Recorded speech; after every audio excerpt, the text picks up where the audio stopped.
think so. Yeah, now it is. Sorry. So, as I understand it, in the cases, at least in recent decades, when authoritarian populists have taken power, they have done so in alliance, openly or less openly, with plutocrats and kleptocrats and people in whom great wealth is concentrated. I don't know the degree to which that's been the case in Venezuela with this allegedly socialist left-leaning leader. I do believe it's the case in Thailand.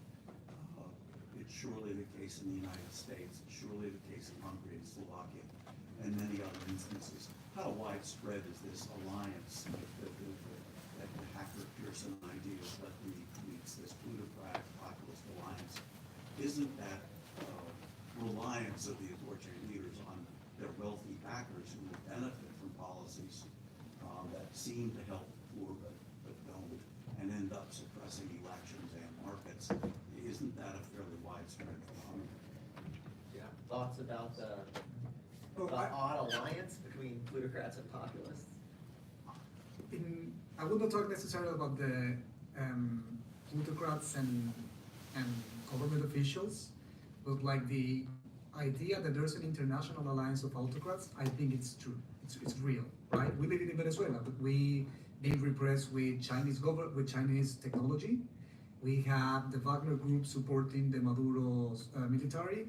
We have the Cubans involved also in the espionage, and we have Iranians doing many things, right? And also, Iranians, right? So you have that, and so that's a reality, right? They're working together and they're learning together, and they learn from each other. So that requires a change in the way democratization theories have worked so far.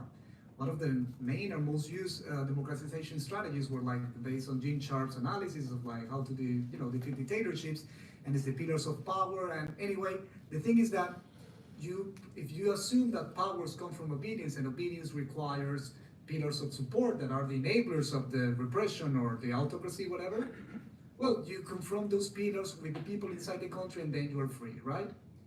But what happens when the pillars of support of a regime is outside of your country, right? So it's complicated, it's different. So how can you think about the people from Belarus going to be free if they believe that if a general from the Belarusian army decides to withdraw his support to Lukashenko, the Russian army can cross easily at any moment, right? And that happens also in Myanmar, right? With the support of the China Communist Party. So there's this new geopolitical landscape that is affecting, and it includes, of course, oligarchs too. But I will say that even in addition to oligarchs, the regimes itself are collaborating with each other. A little bit of context about Thai economy. We're the second largest in ASEAN and the second slowest. The third most unequal after Russia, India, and then Thailand.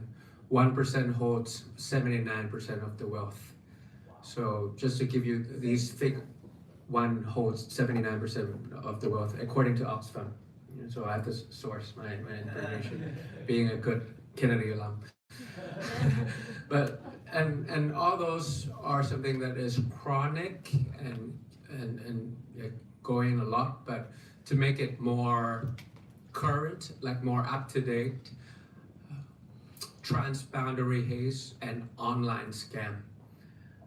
Those are the things that is affecting people's lives and livelihood and also financial situation that is done only because autocrats incorporate together between countries.